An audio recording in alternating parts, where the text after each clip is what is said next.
happened to me on a dark night in 1976. It was December 19th, a day that would change my life forever. It was the day I died. You were dead for 19 minutes. When I came back, I did not come back the same. How do you feel? I did not come back alone.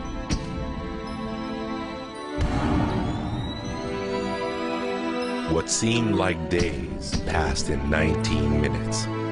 And over the course of the next few years, I began to remember the greatest mysteries revealed to me. Anything is possible.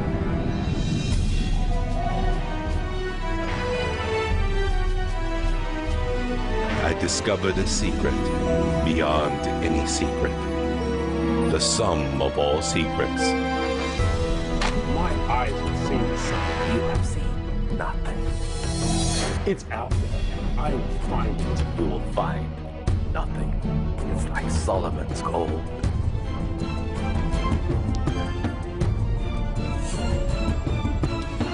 It was the key to Solomon's wisdom.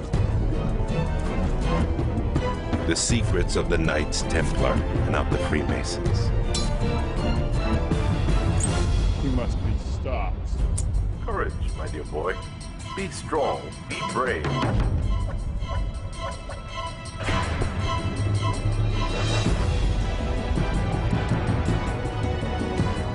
I challenged myself to find out everything I could. I found great teachers who knew this and began to seek them out.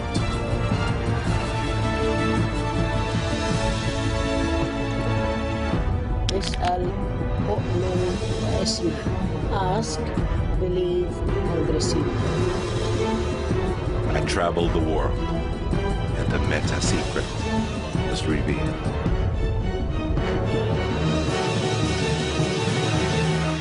Time has come. I became a messenger to deliver all that was made known to me.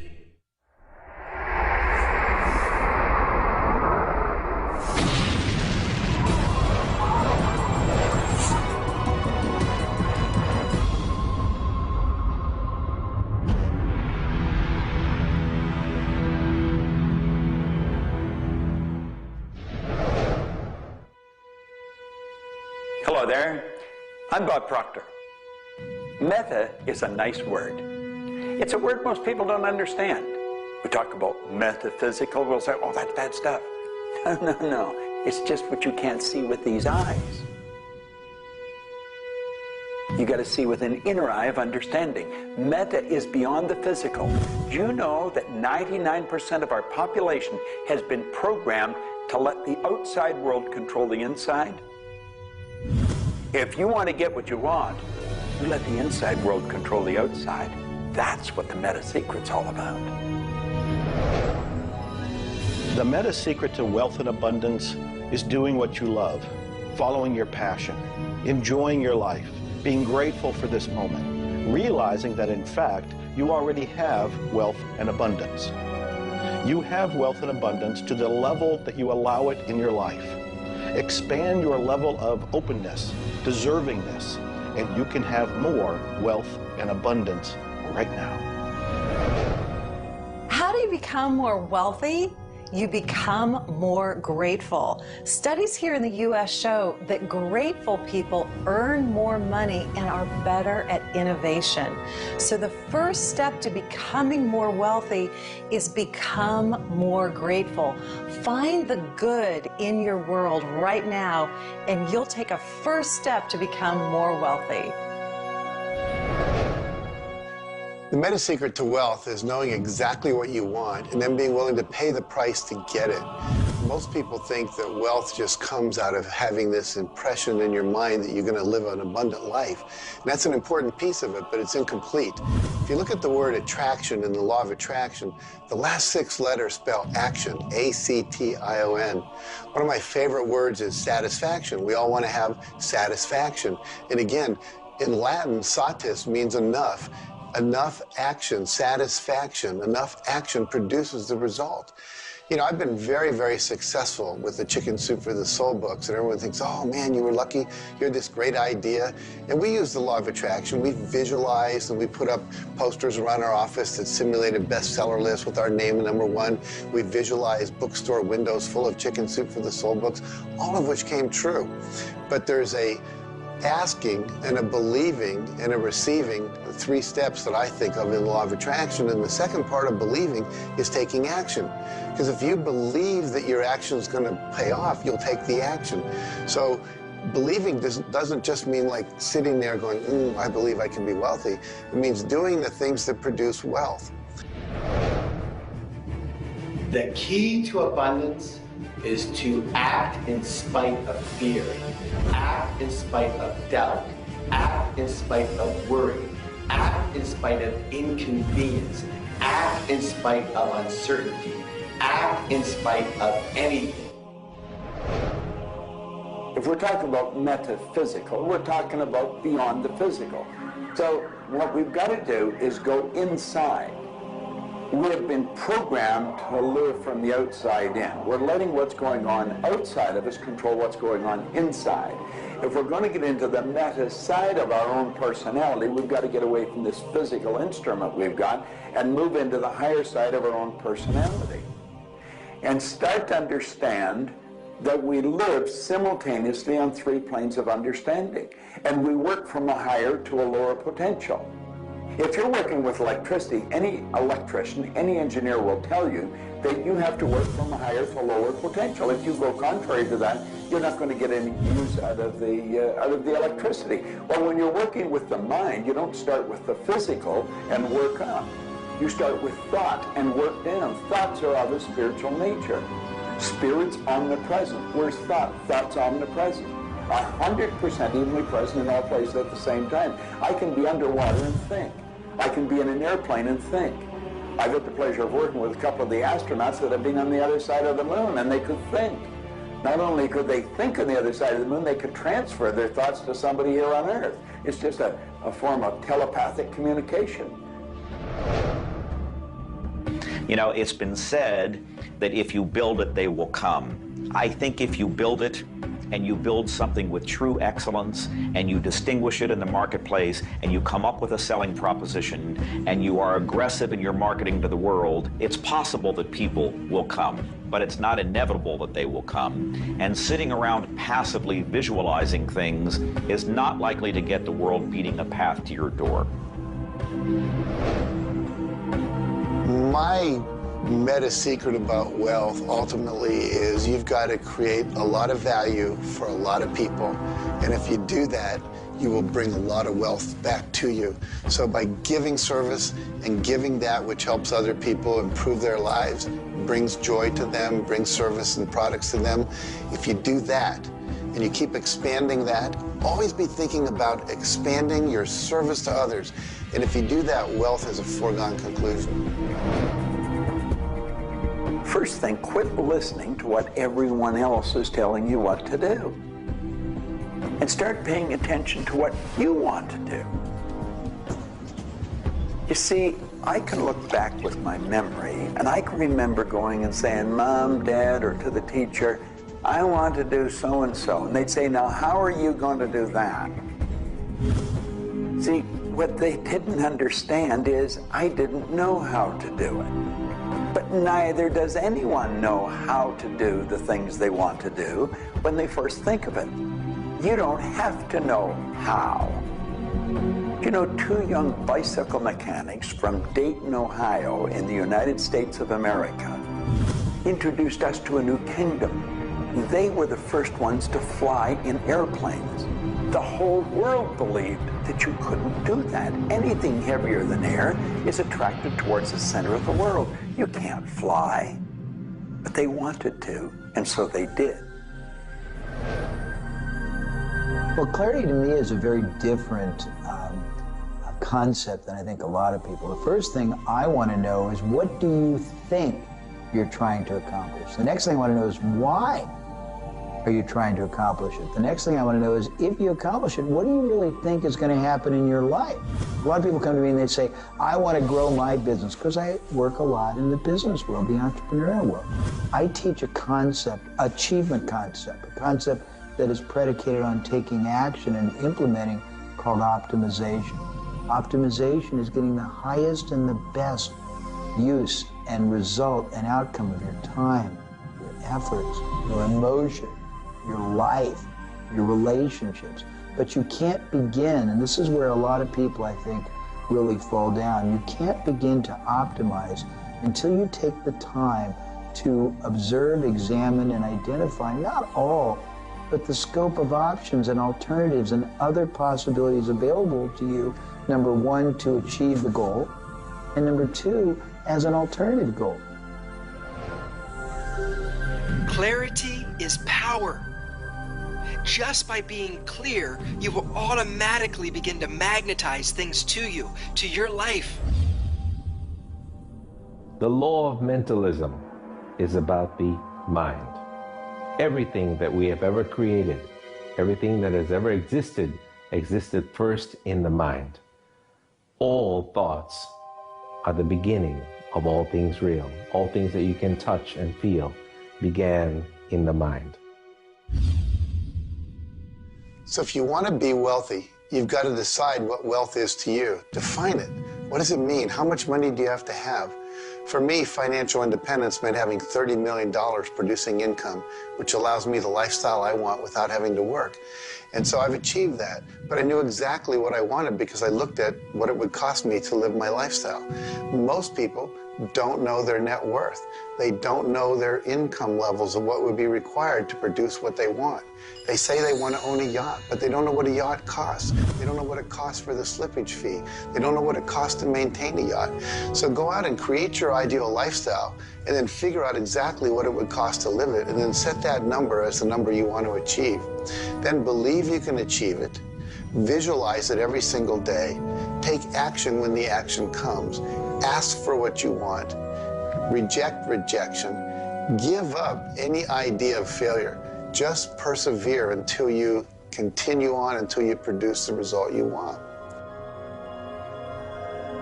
The law of attraction's a good starting point for thinking about how to improve your life. You want to align your thoughts and your beliefs with what you want your life to be. But the law of attraction itself, by itself, won't allow you to achieve the abundance that you need. There are certain steps that you need to take, and these steps are all incorporated in what we call the meta secret. And the meta secret isn't one solitary method or one solitary system. The meta secret is a combination of tools, methodologies, and ways to understand the world and ways to understand how we can change the world. Until I started looking at who I was and who I wanted to become, nothing changed. Because every time I would look and I would blame something else or blame somebody else or just look in a different direction that was not inside, I would get more of what I was creating. Because every time I created something, people would react to that. Every time I took an action that was blaming this or blaming that, people would react to that. And you know what? Then I would react to their reactions. And I was creating an environment that was busy. Instead, an environment that supported wealth and abundance. If you look around, there's nothing but the abundance everywhere that you see. You see the trees growing. You see businesses happening. This is wealth, this is prosperity, this is abundance. If it's not happening for you, it's because unconsciously you have beliefs, counter-intentions, negativity that actually blocks it from coming into your life. It's actually working the law of attraction all the time, but it's happening on an unconscious level. The abundance is there, the wealth is there, but if you don't feel it, if you're not expressing it, it's because inside of you, you may feel you don't deserve it. This is part of the unconscious work that has to be done in order for you to feel on a conscious, real, live, earth level what's happening with abundance and prosperity. Abundance, wealth is your natural birthright. If you're not feeling it, it's because of your unconscious beliefs. The law of correspondence, simply stated, is as above, so below, as within, so without. The law of correspondence is simply attesting to the fact that we are human creatures physically present, but we have minds and we have spirits. So we exist in more than just one plane. We might even be multidimensional beings with multidimensional thoughts, and there may be more to you than just meets the eye. If you want to be wealthy on the outside, you first have to become wealthy on the inside. As above, so below. As within, so without. First, you have to become wealthy in your thoughts. Then you become wealthy in your outer expression of that. You have to have a wealthy attitude.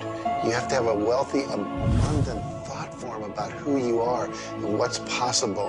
And when you have that, it will start to manifest outside of you.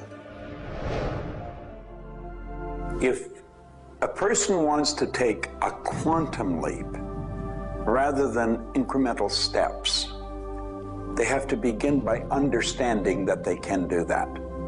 There's a marvelous little book. It's called U Square. Now think of what that means. If you square a number, you multiply the number by the number, don't you? Well, when you square, you multiply your potential by your potential. It's astronomical. I mean, you just go off the board. The man that wrote the book, Price Pritchett, he said, when you're looking at a quantum leap, he says it looks ridiculous, utterly. But in retrospect, it looks like a natural thing to happen. It was without effort. It's with ease. And that's what quantum leaps are. What you're really doing is getting rid of limitations in your mind, and you're letting your mind just take off and build a great big idea. And you start before you're ready. You defy what the masses are controlled by. You've got to move into a space all of your own. Understand you're working with an infinite power that's omnipresent. It's with you all the time. It's closer than your breath. And you get in harmony with that and just release all thoughts of limitation and make up your mind you're going to take and just compound your effectiveness. That's essentially what I did. I didn't know what I was doing at the time. I didn't understand quantum leap, but I took my income from $4,000 a year to $175,000 in a year. And then it went over $1 million. And I had no understanding of what happened. Now understand this.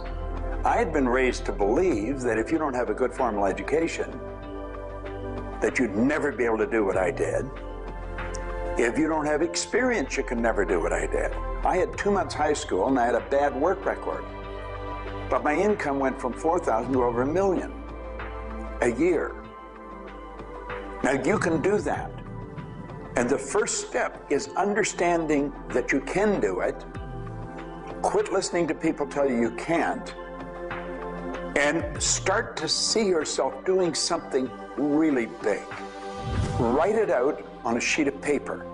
Begin by saying, I am so happy and grateful now that I have turned my annual income to a monthly income. It's not just about attracting things to you. It's about learning to trust what you're attracted to. You are naturally going to be attracted to certain kinds of people, to certain movies over other movies, to places you want to vacation versus other places, to workshops you want to take or books you want to read versus other books. Trust what you're attracted to. It will take you where you need to go, and it may not always make sense to you. I remember going to a seminar, and there was a woman teaching about how to triple your income in a year. And at that time, I was probably more like a hippie than I am the entrepreneur that I am today. And my wife, who was against making money at the time, thought it was evil when you should be in total service and all this. She said, I can't believe you're going to that workshop where they're going to teach you about how to make all this money. I thought you were more spiritual than that. I said, honey, I don't know why. I'm attracted to that workshop. I'm going to go there. So I sat down, the woman next to me, we started talking. It turns out she was a veterinarian. And it turns out that our cat had feline leukemia at the time. And I started talking to her about that. And she said, well, I'm the world's expert on feline leukemia. And I said, well, I've heard there's no cure for that. She said, no, but there actually is a cure, and I can teach it to you. And so she called my veterinarian, told him what to do. My cat lived for many, many more years than the local vet thought it should. But see, I was trusting my attraction to go to that seminar, and it led me in a path that saved my cat's life, which was not where my conscious thinking was, but it was a very important goal to me to keep my cat alive. Those kind of things will start to happen. Most people are uncertain about something. They're uncertain about their next step. Here's your message. Do it. Do it. Whatever you're uncertain about, do it. Take the step. You will learn so much more. You'll get so much further faster by actually getting in the game than doing it, than thinking about it forever. One of my sayings is, one step in the right direction is worth 100 years of thinking about it. The law of correspondence, the law of mentalism, and the law of vibration all combine to help you understand that the notion of wealth is arbitrary. You're always wealthy in comparison to someone else. You choose a person to compare yourself with, or your wealth or your level of wealth with, and then you decide at that point to be happy with the situation or to be unhappy, and therefore change it. All of wealth is subjective. Understand this, and you understand that there's an ebb and a flow to your finances. The more comfortable you are with how you interact with the world, with the value you give in the world, with the service or the product that you give the world, then you begin to realize your place in the world.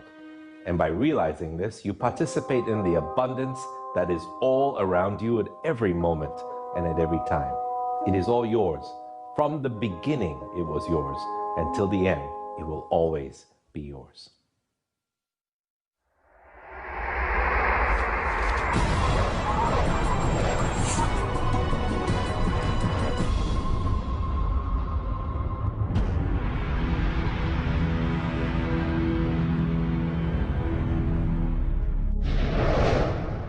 The meta secret to relationships is to know that the universe is giving you love right now.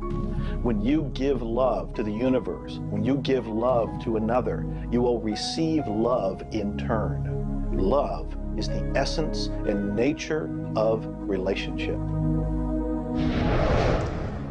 Relationships are a two-way street. It's not just about taking and giving and receiving and getting what you want, but it's also about giving. I like to say that each person should take 100% responsibility for the quality of the relationship.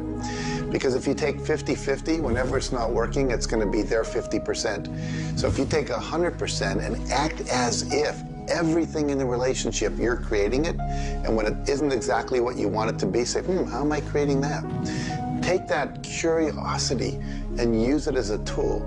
And when you get the answer like, oh, I'm not coming home on time, I'm not listening, I'm not doing this, then you have the opportunity to shift and do the thing that produces relationship. A friend of mine wrote a book called Making Relationships Work. And the idea is there is work in making the relationship work. So be willing to do the work. Give as much as you get. The more you give, the more will come back. To have a better relationship with anyone in your life, first you begin by having a relationship with yourself. Treat yourself the way you would your very dearest friend. Love yourself regardless of all the crazy shenanigans you pull. Believe me, I do this every day. So if you want a better relationship with someone else, love yourself. Relationships are part of what the universe is giving you as a gift. The first and most important relationship is the one with yourself. When you love yourself, you heal yourself. When you love yourself, you become a magnet that people want to hang around, and you begin to attract other people and new relationships. It's all based on love. It's all based on non-judgment. It's all based on total acceptance. The universe has a relationship with you right now, and the universe wants to give you more. Are you ready to accept it? The concept that I can't live without you is a tragic statement to me. The idea that I need somebody else to complete my life, I need somebody else or my life's not worthwhile is a very sad statement, and I think someone needs to take a good look at themselves when they say that. When you start to think that thought, stop for a second and realize life is full of stuff, and sometimes stuff is potholes, and sometimes stuff is bridges are out ahead, and sometimes there's a detour in life. I heard somebody once say that sometimes the most beautiful scenes in life are the ones we observe on a detour. Have you ever gone on a detour and realized that your life wouldn't have been the same if you hadn't taken that twist or that turn in your life? Next time stuff happens, take a look. Maybe there's something better right around the corner. The law of cause and effect tells us that there's no such thing as coincidences. Everything that happens in this world happens because of a reason. Someone, somewhere, created a cause. It may not be something you are aware of. It may not be something we can even begin to realize or see at this level. But at some level, someone, somewhere, or a group of people, or even us, may have created it. And so as a result, we see the effect. We see the effect around us. We see the effect everywhere on this planet.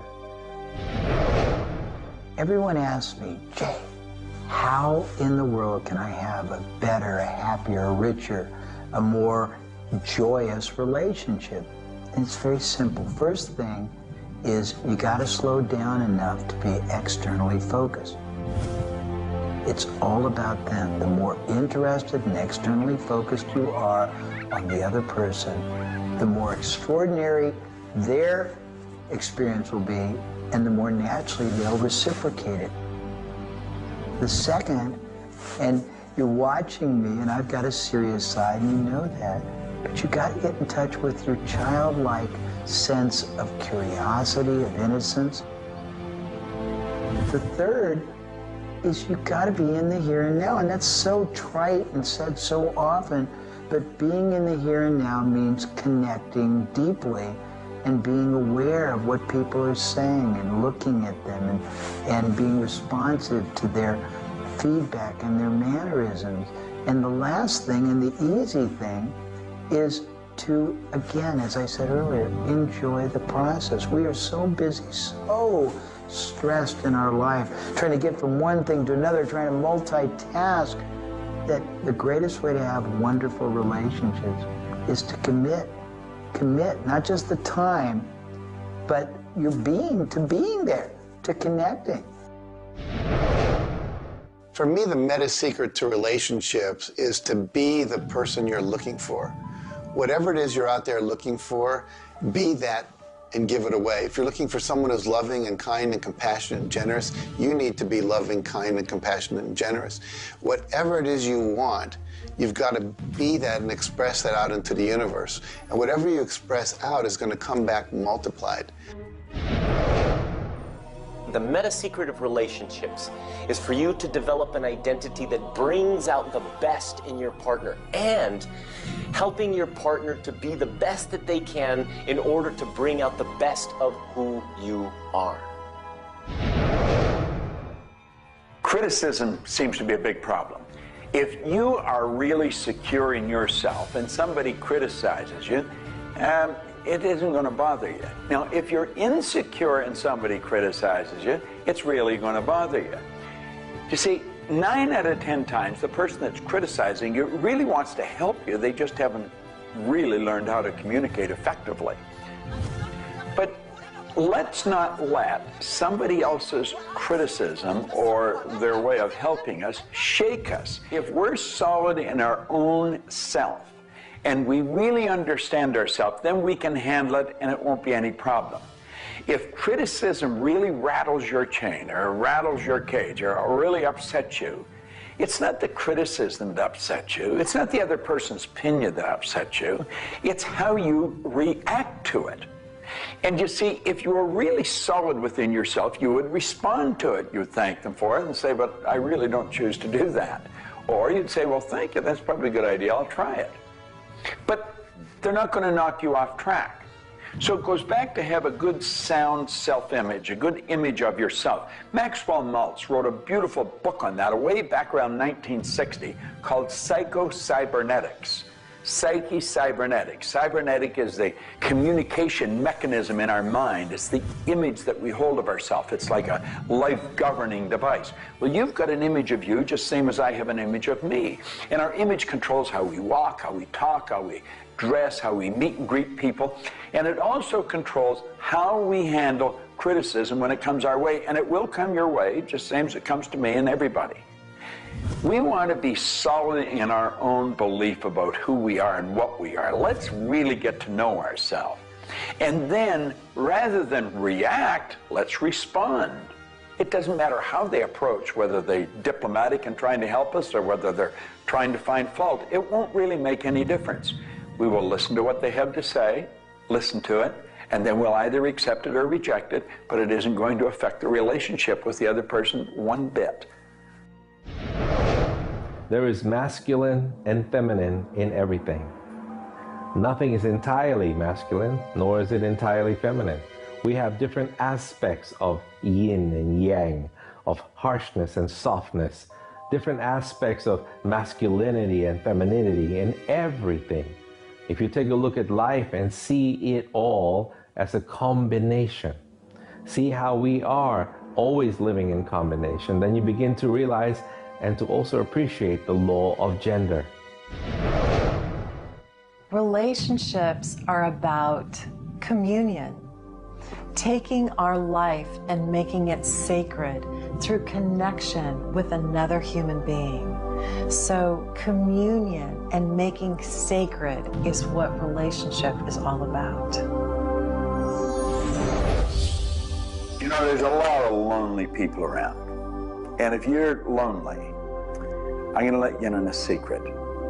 You're always going to be lonely until you become friends with yourself. If you're looking for company outside of yourself, you're looking in the wrong place. You want to go inside. And when you get to really look at you, you're going to feel so good about you. You're going to love yourself. Now, you see, as a little kid, you were probably taught, don't love yourself, that's conceit. I know I was, and most of the people I know. That's not conceit. That's a healthy, conscious awareness of who we really are. I'm not talking about an ego trip. I'm talking about really becoming acquainted with yourself. You've got to build a good relationship with you, or you're always going to be lonely. When you get angry, look at it as, okay, this is a gift. I need to release something here. And in that process, relationship becomes a school for growth instead of just like it's someone that's going to please me. Look at how can I serve them and how can I learn from them, as opposed to how can I manipulate them to give me all my needs met. If you do that, you're going to end up with a much better relationship. If you're in a relationship where you're not experiencing full love, the way to change it is not by changing the other person. It's by changing yourself. You look within yourself and you start to feel grateful for everything about you. As you change your relationship with yourself, magically, the outside relationship will change as well. You will suddenly see it transformed. You will suddenly see that there's love in that relationship with that other person. But you don't change the other person, you change you. A lot of people spend valuable time in their life focusing on the past. I could probably spoil your week if I reviewed the first 26 years of my life. My life was a mess. And you know, at the end of 26 years, imagine living for 26 years and looking at yourself, you're unhappy, sick, and broke. I had a guy look at me and he told me I was one of the most miserable people he had ever met. And he was right. I was plain miserable. He said, you're always sick. I didn't have a terminal illness or anything, but I was always backache, headache or something, and I was always broke. He said, why don't you change it? Well, as long as I kept focusing on what led me to this point, which was a bad trip, I was going to create more of the same. And he said, let it go. Forgive it. If you're looking for love and not finding it, it's no doubt because of a lack of forgiveness in some area of your life. This is true for all of us. You want to look in your life, look at your past, look at all of your relationships, and ask yourself, where have I not forgiven? Myself, my parents, my siblings, my neighbors, my relatives, my business partners, where have I not forgiven? When you go and forgive, you release the energy that allows the law of attraction to bring new love and new relationships into your life. How do you do this? You look and ask yourself, where have I not forgiven somebody? Somebody's going to come to mind. It could be you. The second thing you do is say, can I forgive them? Can I forgive myself? Whether you say yes or no, you move to the third part of this, and you start to wonder, what made that person act the way they did at that point? What made me act the way I did at that one point? And you start to go deep into understanding the psychology of behavior, and you realize we're all doing the best we can, yourself included. At that point, when you can forgive yourself and you can forgive these other people, whoever it might be, for whatever may have occurred, when you forgive them, you release all of the energy that's been stuck psychically within your own mind and your body and your soul. And when that releases into the universe now has an open pathway to return to you new love, new relationships, new blessings. It all begins with forgiveness, and you can do that right now. When we talk about love, we're talking about the greatest word in the world. Leadership is a great word, but no word compares with love, because without love, you're dead. There's life in love. There's forgiveness in love. There's really everything. There's thankfulness in love. Now, the problem is learning where do we start, because we find sometimes in families there's no love. In marriages, there's no love. But we quit looking around. If we start learning, it begins with me. And when we start learning, we're not too loving ourselves. And it begins with your learning. To me, you could say you're loving, but unfortunately, you love people you like. Love has to be unconditional, loving those you don't like. Now, in my case, when my wife married me, she said she loved me. I told her I loved her. But as soon as we got married, I would say, I love you. She said, well, why don't you act like it? I say, I do act like it. She says, you have a funny way of showing it. I say, well, I love you enough to die for you. She says, try living a little. And so I discovered, as loving as I was, I didn't fit her definition. The law of gender, the law of vibration, and the law of rhythm. All of these figure in relationships. You see, love is a dynamic. Any relationship is a dynamic. When you are actively relating, that's when it's alive. That's when it's fun. When you sit back and you start to look at the relationship, then it becomes static. It becomes a relationship to be assessed, to be looked at. But when you're relating to your partner or your spouse, amazing things happen. It's dynamic, it's moving, it's alive. And that's what all love is supposed to be, alive, and so much more fun. Changes happen all the time. We change. Human beings change. You change, I change, we all change. But if you can change together in the same direction, amazing miracles take place. Words, feelings, thoughts are all aligned. And all of a sudden, you can take on any problem and it's not an issue. That's what relationships are all about. That's what relating is all about. That's what love is all about.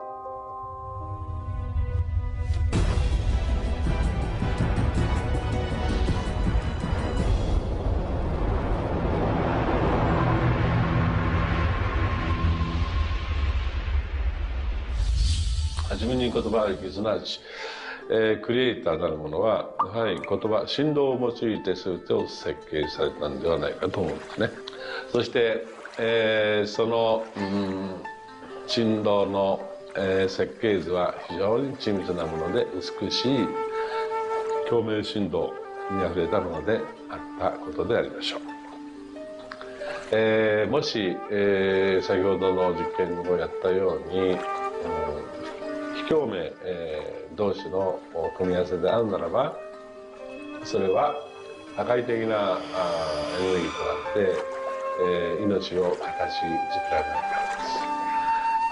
私たちの体は最終的にクリエイターの、いろいろな、試行錯誤によってだんだんこう単純なものから、微生物だとか海の中のものとかそういうものから、小動物始まって複雑なものになっていって、最後の芸術作品として、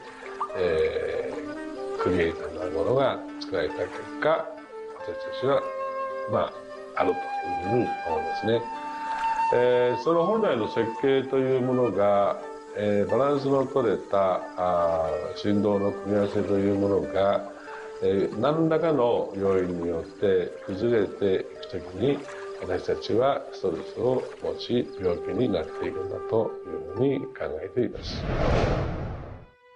As you've already seen from Dr. Masaru Emoto, water makes up 85% of our body, and the thoughts we think actually create a vibration in the water that has memory. And so you have to think positive thoughts. Again, we go back to forgiveness and letting go, thinking positive thoughts, expecting to be healthy, not listening to what people tell you, not taking in beliefs. I have been out in the sun my whole life. I've never gotten skin cancer, don't intend to get skin cancer, and when stuff comes on about it, I choose not to listen to it because I know that belief would affect me. So I believe that I am a person that my spiritual connection keeps me healthy. Also, though, I work on the level of the physiology of the body, the biochemistry. It makes sense to play at that level. I eat organic food. I drink healthy water that's not contaminated with chlorine and all the stuff they put in it, so I filter my water. I eat the right kinds of nutrients for my body. I've found out what I'm allergic to, and I've basically eliminated those from my diet. I exercise. So exercise and keeping my body toned. We want to have resistance exercise. We want endurance, which means we need to jog and do aerobics and things like that. And we need to have flexibility, things like yoga and Pilates. So we need a complete system to keep our body healthy. And then a detoxification, I think, is the part that most people don't do enough with. We are taking in so many toxins in the air we breathe. But if you will cleanse on a regular basis, I cleanse every Monday. I just do a cleansing diet where I just drink liquids and then I don't eat anything else, and my liver has a chance to get rid of all the toxins that are in my body.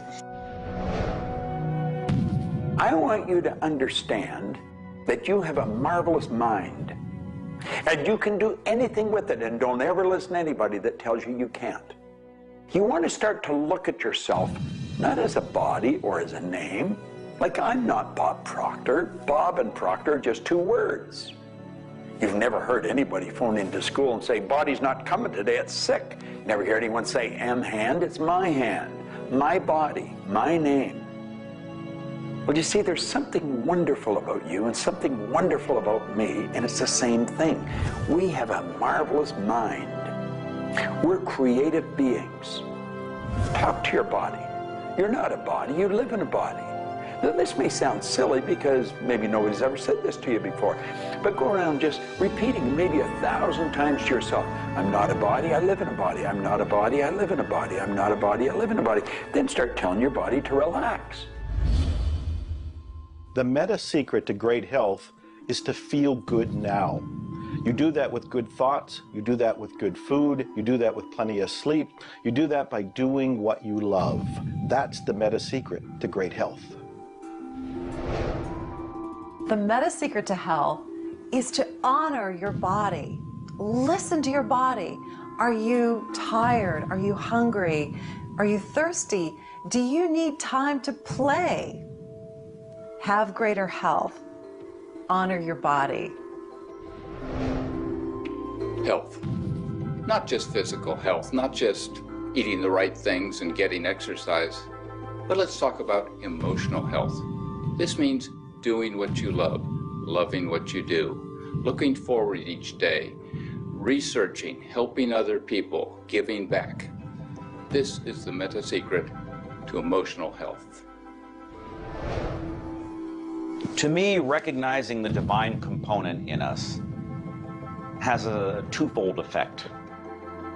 On the one hand, it's incredibly humbling, because how many of us really live up to being godly? How many of us really maximize the God-given talents that we're given? How many of us really live lives of fulfilled potential? So on the one hand, it's kind of intimidating, but on the other hand, it's very inspiring. It's inspiring to think, I, as a human being, am capable of being godly. I'm not God. I'm not going to confuse myself with God, but I am capable of being godly. I am capable of a goodness which can resound around the world. I am capable, like God, of using language to bring things into existence. An architectural drawing is the languaging of a building into existence. A marriage contract is the languaging of a relationship into existence. Any sort of contract does that. A novel creates a world that may be more real to us than the so-called real world that we are living in. And being godly is both an obligation, which frankly I feel I fall vastly short of, but also an incredibly inspiring opportunity. And the ancient traditions, not only the one that I come from, but really all of them, teach us this. The law of rhythm is the very fabric of life itself. Rhythm is everywhere. Things are born and things die. We move into a season and we move out of a season. We go within and we go without. We change. Rhythms flow in our emotions as well. You cannot always be feeling happy. Sometimes you'll feel sad, you'll feel down, and then you'll come out of it. Whatever goes up must come down. You've heard the language. Rhythm is exactly that. And the minute you begin to realize that all of life is all about the law of rhythm, then you can flow easily in bad times and then have more fun in happy times. When you start to expect rhythms, know that if you're happy in one direction, you can also be unhappy in the other direction. The law of rhythm surrounds us, works with us, and if you master it, there's nothing you can't do. The meta secret to health and having amazing energy is the ability to look at your world from a perspective that, hey, things aren't always going to go your way, but you know what? As long as you always do your best, as long as you are focused on what you achieve and what you're trying to accomplish, then it's all going to work out. I think one of the most important keys is to recognize in life just about all the limitations that we have are self-imposed. To realize that is the greatest breakout, the greatest. I talk about staging jailbreaks in your life, breaking out of the mental prisons, getting over the walls of the self-imposed impossibilities in life. And it is remarkable what happens when you realize, take a look at what really is holding you back. And very often, almost all the time, it's you. It's you. The power lies within you. See, humor is good. It really is. I don't really understand what it does to you, but I know it does something to your brain. Norman Cousins, who's gone now, but lived a long and very, very effective life. And he had been diagnosed with a disease, and it was killing him. He was literally dying. And one day he got thinking to himself, if sadness and sickness are hooked together, then happiness and health must be hooked together. And so he had people bring in old movie films of Laurel and Hardy and all kinds of different old actors, funny stories. And he started to play them. They made him move out of the hospital. So he rented a suite of rooms in a hotel. And he had these movies playing all the time. And he was laughing, a real belly laugh. And he got better. Now, I think you know when you're laughing, you're feeling good. Start to laugh at yourself. When you make a mistake, laugh at yourself. Don't get serious with yourself. It plays a very, very important role in a healthy, relaxed life. If you want to study it further, get into some of Norman Cousins' material, and he'll explain exactly what it does to the brain that controls the vibration of the body. Start laughing a little more. Have fun. The mind can't be all it is designed to be without the body being everything it was designed to be. But we basically thwart both. Or you can have a great relationship. You can have a great financial situation. You can have a great family relationship. And the big problem in our society, certainly in Western society, people don't exercise, 92% of people don't exercise, they don't eat nutritious things, they don't complement to compensate. It's very simple. And if you break it down to the little steps like eating an elephant, you'll have the most rich, satisfying, fulfilling, gratifying, liberating life, but you got to balance it. Health is all up here. All I know is right now, I don't have a voice, I don't have good sight, I don't have a hearing. My strength is gone. However, I have never been more excited and thankful in my whole life. The law of vibration simply states that everything is in motion. Nothing stays static. At some level, even though something may appear as if it's not moving, its molecules are moving, its atoms are moving. Everything vibrates. Not just your thoughts, everything. Now, I do understand that disease cannot stay in a healthy vibration. It just cannot. I also understand you cannot turn disease into health, but you can release disease and recreate health. You see, your body is changing at the rate of millions of cells every second. And it's the thought patterns that you hold in your mind that control the vibratory rate of the body. Your brain is an electronic switching station. There's all kinds of material written on thought, on attitude, and on health.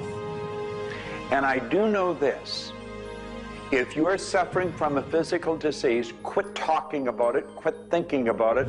Go to a very competent medical doctor and follow that person's advice, because he or she will tell you what to do physically, but at the same time, instantly begin visualizing every molecule of your being in harmony with the law of vibration. Now, I would have an affirmation that I would repeat. I am so happy and grateful now that every molecule of my being is vibrating in perfect harmony with God's laws. My body is getting healthier and stronger and more vibrant every minute of every day. And repeat that. Treat it like a mantra. I can't predict what's going to happen for you personally, but I do know that hundreds of people, if not thousands of people, have experienced healings and cures by beginning to change their thoughts about what's going on in their body. In my book, The Attractor Factor, I talk about a person who had cancer. She experienced the idea of forgiving everybody and everything in her life, and she went through the process of doing that, working with a coach. She then went back into the doctor's office. They opened her for surgery, and there was no cancer. It was gone. By forgiving everybody in her life, including herself, she transformed her body. She reached this place of healing and this place of peace. And as a result, she experienced a cure. If you're finding yourself sitting here watching this and you're ill, you've got a chronic condition, you're sick, what you need to do is a couple of things. Number one, you need to first work on your attitude. You need to believe you can get healthy. You need to not believe anyone who tells you you're going to die, or it's terminal, or it's going to take a long time. Literally, we know that we can get rid of a disease in minutes, in literally minutes. I had a cold once, and a person literally did an exercise with me.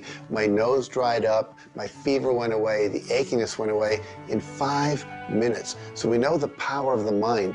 We know that you have to forgive and release. So much work now being done on cancer, where we know there's resentment, and different forms of resentment will come into different forms of cancer in the body. So it's critical to get yourself aligned with spirit. When you are aligned with spirit through meditation, through doing the things that bring you joy, through doing the things that align you, and you know what that is for you. It could be singing, it could be walking in nature, it could be petting your cat. When you move into that state, healing naturally takes place through you. There's this innate, natural healing ability that's always working to heal you if you get you out of the way. By you, I mean your ego mind, your beliefs, your fears, your doubts, all of that stuff, all of the resentments you've held that you haven't released, that will keep you sick. So you've got to do some kind of work to get into a spiritual alignment and to release the negativity. Emotional pain is very real. It's like sorrow. Grief. Like grief comes in waves. It just sort of overcomes you and then sort of fades away. You could have experienced some traumatic situation, anything from rape to the loss of a loved one, or being held up, where somebody invaded your privacy in some way or another. And it causes deep emotional pain. What we want to realize is that we are bringing that on ourselves. You say, well, wait a minute, you're not bringing it on yourself. No, but you're reliving the situation. We've got to separate ourselves from the incident, from the situation. We've got to realize that it's a very real part of life, and attempt to separate ourselves from it and deal with it as best we can, and then let it go. Otherwise, we're going to carry it with us, and we're going to keep experiencing it over and over and over again. どうやってわかるか。振動という、まずそもそもその水の結晶とは何かということになりますけどね。結晶というのはやはり情報だと思います。で、情報というのはバイブレーションですね。で、バイブレーションのデザイン家が雪の結晶あるいは水の氷結結晶という形になって現れてきていると思いますが、やはり我々がなんで美しいとか醜いだとかそういうような認識能力があるのか、あるいはそれだけには全人類本当に、一緒の価値観を僕は持っていると思いますが、それはもうやはりクリエイターがそのように設計されて、いるからだと思うんですね。それが崩れちゃったらもうこれはもう本当にどうしようもないんだけど、その美醜というのが我々の美しさ、ごめんなさい、バイブレーションの健全さということにつながっていると思います。水は神が自分の意機あるいは意図をまんべんなくこの宇宙に伝えるためのキャリアとして、作られたものだと思いますね。ですから水が別の言葉で言うならば神の、一種のメッセンジャーということになると思いますね。それの形が大げさで言えば結晶という形で表されていると。で神にとってふさわしくないなと思うような現象については水はやはり結晶的にノー、良いものはイエスという判断を示すというふうになっていると思うので、それがなぜできるのかということになってくると、これはまた僕にとっては来世の研究課題かもしれません。Stress is caused, in my opinion, when we take our power and give it to the problem. We want to maintain the power. I'm in control of me. The power is going to stay with me. I am not going to let the condition, the circumstance, or the challenge that I may be facing control me. You can make a decision right now that you are going to maintain your power and you're going to let everything outside stay outside, and you know that when you're in a totally relaxed state, the solution to problems come. Quit getting involved in these sophisticated stress management deals. Release the stress. Let it go. You're in charge of your body. Just say, peace, be still. Visualize a beautiful lavender energy flowing right into the crown of your head and circulating right through your body. And then start to imagine every molecule of your body vibrating in perfect harmony with God's laws. You're totally relaxed. You're in charge of yourself. There is no stress where there's relaxation. Be calm, peace, be still. Don't even use that word anymore. Get rid of it. Release it. The laws of cause and effect, of rhythm and polarity, come into play when we talk about your health. Your body is an amazing symphony. Amazing miracles taking place on every part of your body. And what holds it together are fields of force that we cannot even begin to understand. Every day, your cells are renewing until you have new organs generated all the time. And your body and your cells are repairing themselves even as they remove toxins from your body. I can't help to wonder sometimes if you gave that entire symphony a wonderful environment filled with fields of happiness and radiant joy and vitality, how that growing, renewing process might work a little bit better, sort of like happy children in a playground.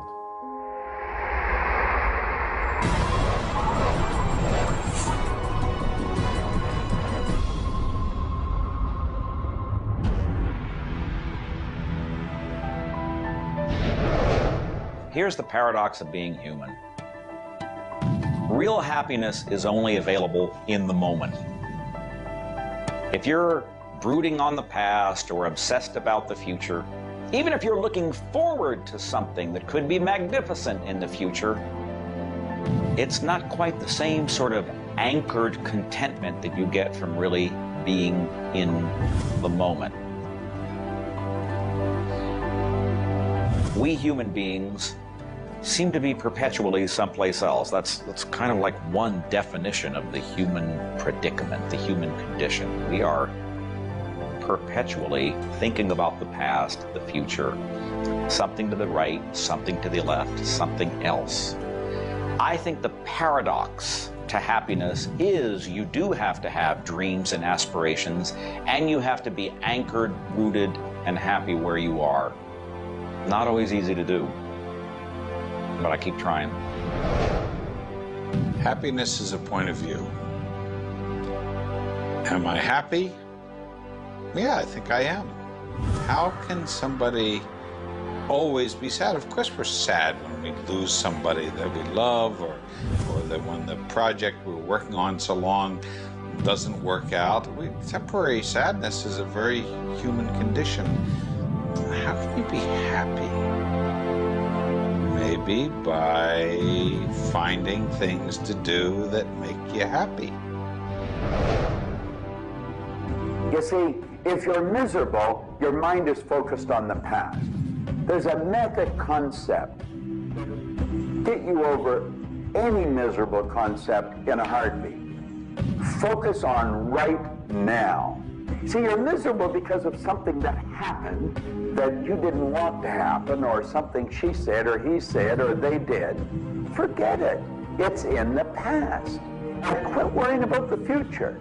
Have you any idea the number of electrical charges must fly through your body for the simple object of writing your name? See, your brain is an electronic switching station, and you've got one. And you can activate brain cells. You can set up any vibration you want. If it's a negative vibration, you're going to be unhappy. If it's a positive one, you're going to be happy. Every brain cell is a positive and a negative pole. Everything that you look at is going to be impregnated into cells in your brain. Now, you're either going to look at the positive or the negative side of it. What side do you want to live in? I choose to look at the good side of a situation. Put yourself in a good vibration. Think of the blood in your body. Do you know it circulates through hundreds of miles of passageway every 33 seconds? It carries all the food in and all the garbage out. You got more power in your little finger than you need to light up your home for the year. There's about 11 million kilowatt hours per pound of potential energy locked up in your body. And you're probably saying, I haven't got any energy. That's because you're miserable. Get out of it. Get over it. Focus on now. One of the most important things you need to do in your life is discover your life purpose. I believe that everybody is born with an individual and unique purpose. And when you are doing your life purpose, when you're living it, expressing it, fulfilling it, you're happy. And so many people have talked about joy being your guidance system, that when you're off purpose, you're not happy, you're not joyful. And so this joy, this inner experience of happiness and joy is a way of saying, oh, I'm on course, I'm doing the things I'm supposed to do. Stephen Covey said, you know, you don't want to get to the end of life and get to the top of the ladder and find out the ladder was leaning against the wrong building. You can be very, very successful. And we see people with all the cars and the toys and the money and the society recognition and so forth, but they're not happy because they're not fulfilling their purpose. Think about it like this. A rose has to be a rose. A chrysanthemum has to be a chrysanthemum. A geranium has to be a geranium. And yet we as people have been given choice.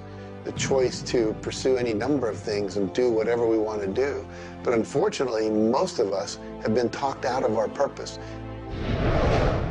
If you want to be happy, come back into this moment and do what you love in this moment.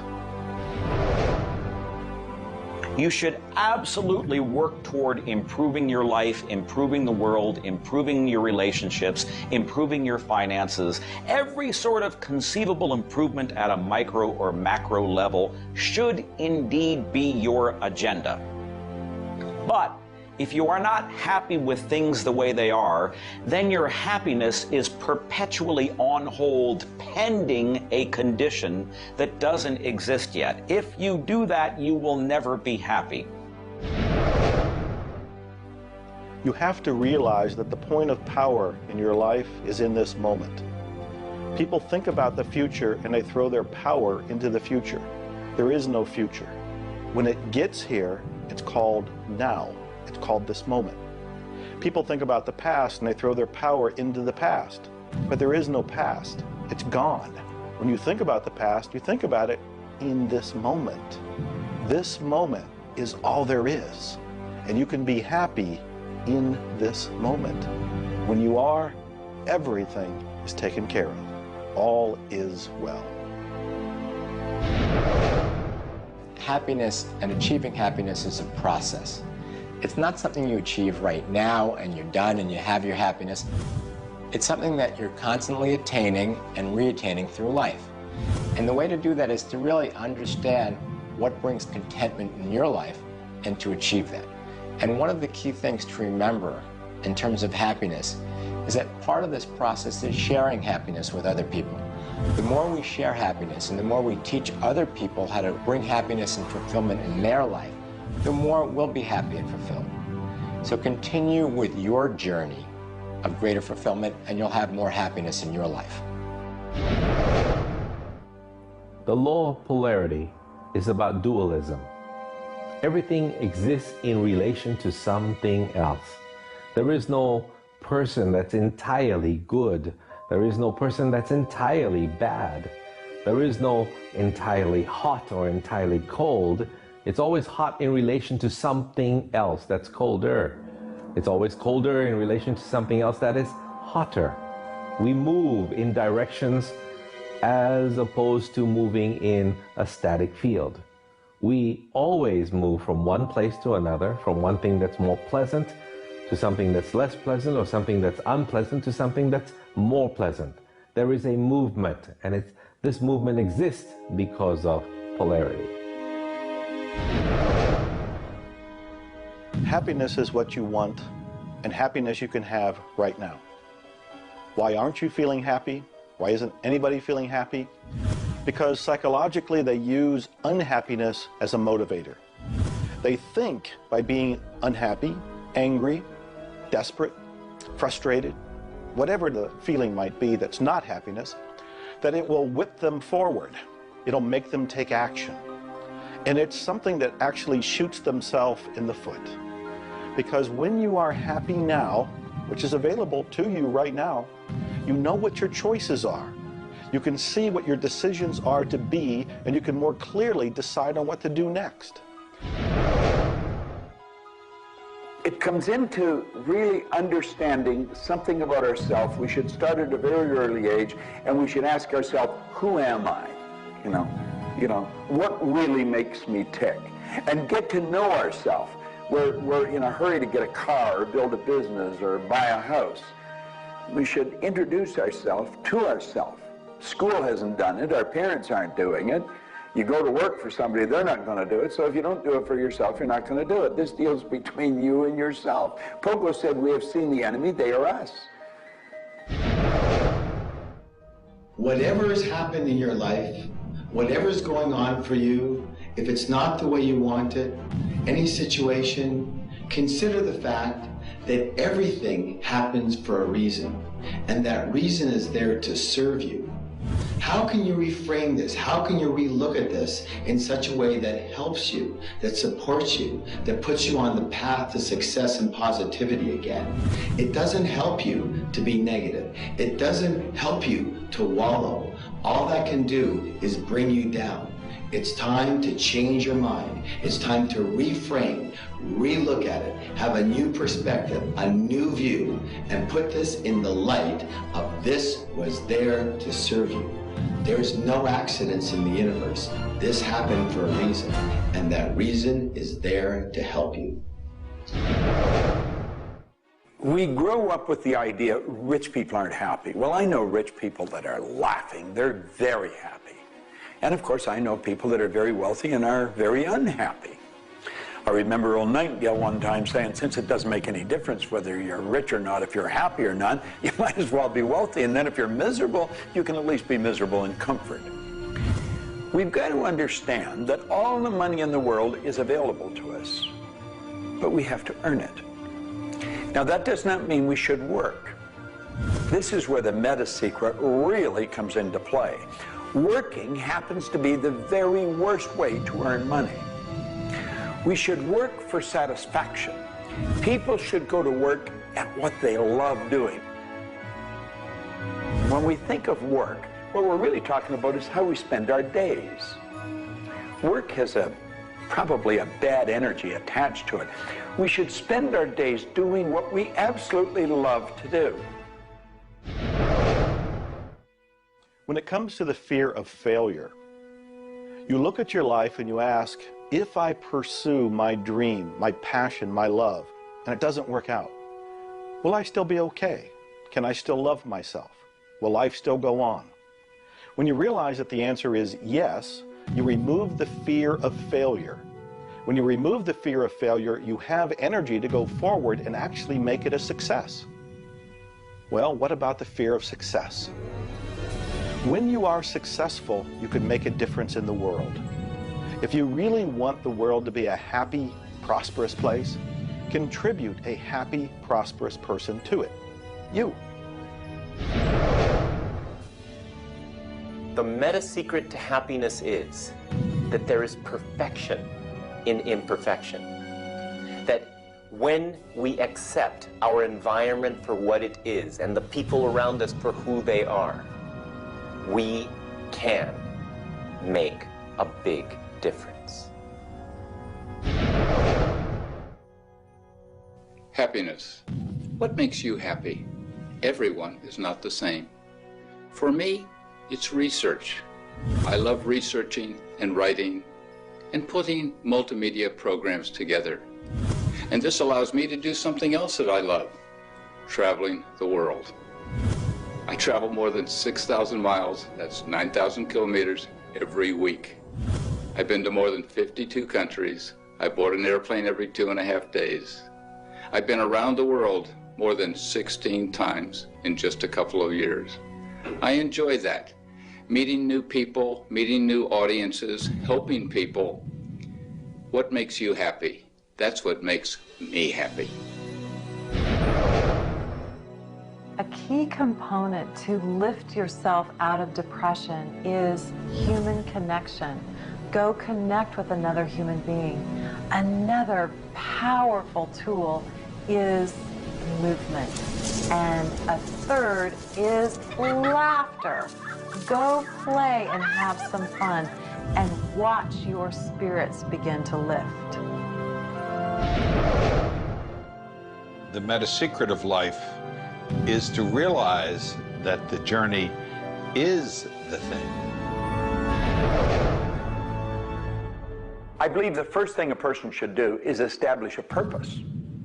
Why are you even here? Why do you get out of bed in the morning? Why are you living? I honestly believe every one of us are hardwired to do something.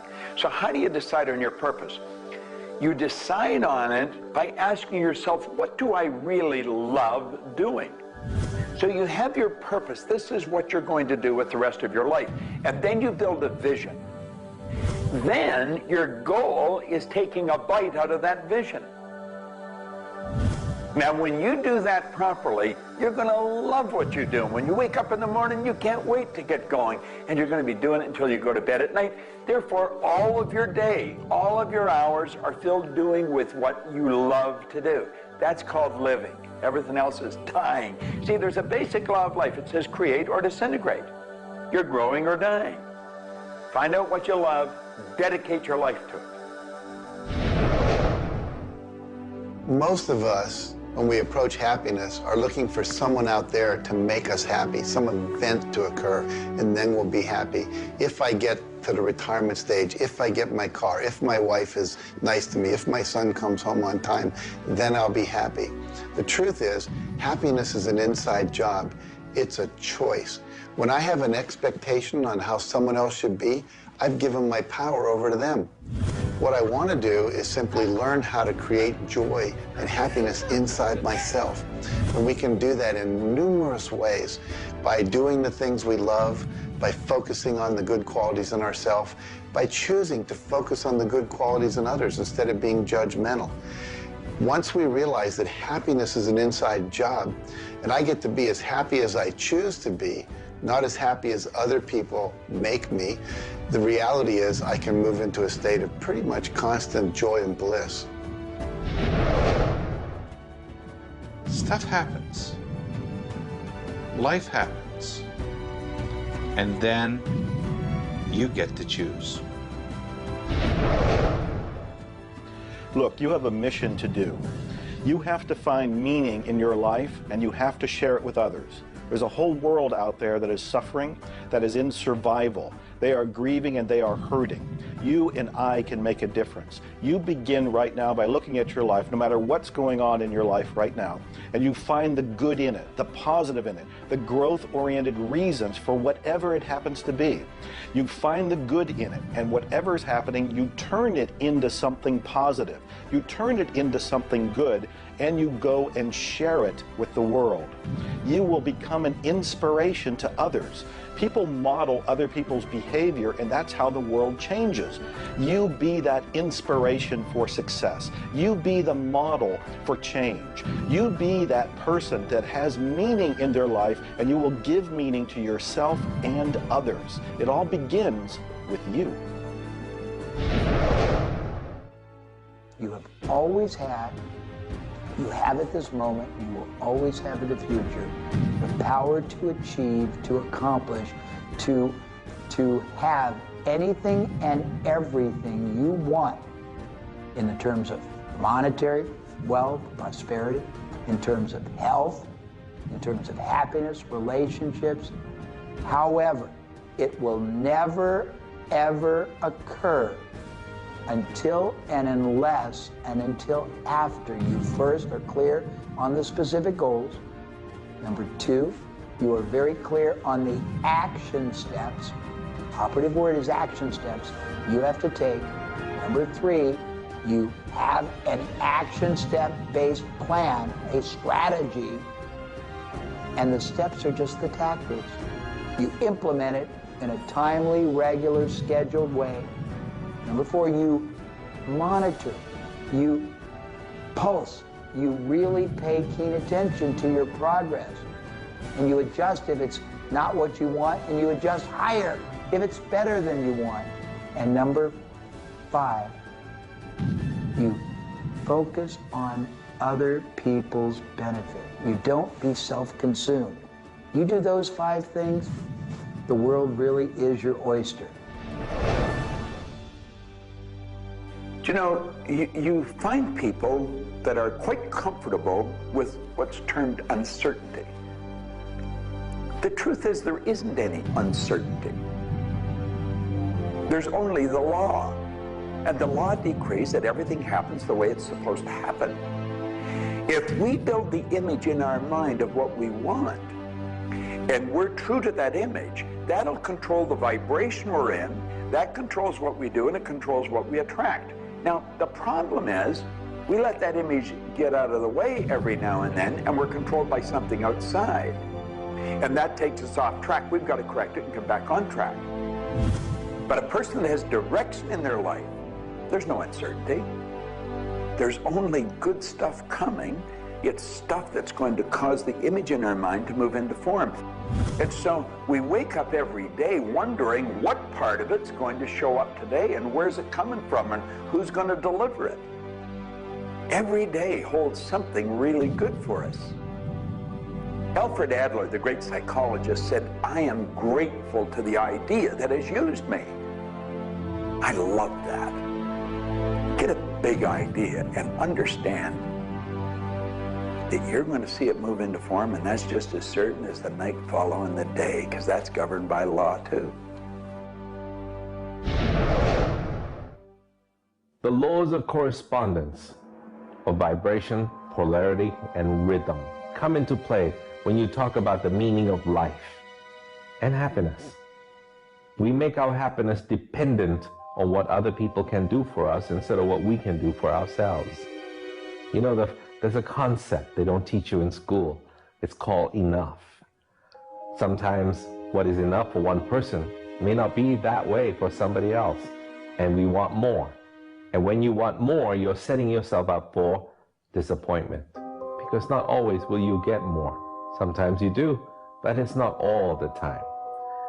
I don't know who told us on this planet that everything is going to go our way. Sometimes things will go your way, sometimes they won't. We've got to learn to accept this. That's the rhythm and the flow of life. All of life is filled with possibilities. And when you see possibilities, well, it allows you to accept failures as not final. Failures are learning lessons. The American Indians, the Hopi Indians in the Southwest, well, they have a belief. Every day they wake up and pray to the Great Spirit, and they say, "Oh, Great Spirit, allow us today, this day, to make 20 mistakes." You see, they believe that by making mistakes, by failing, you actually learn more. You add to this wonderful fountain of wisdom that is called you over a period of time. And if you don't fail, they say, you don't learn anything. So how many times have you failed? I know I have failed a lot. But over the course of the years, I also knew something that was different. And that was that I was responsible for my own happiness. I knew that there was laughter everywhere, but I also knew that if I wanted to participate, that laughter has to come from inside, not from outside. And that's the nature of spirit, and that's the nature of who you are, and that's the meta secret to everything possible.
In this grand miracle called life.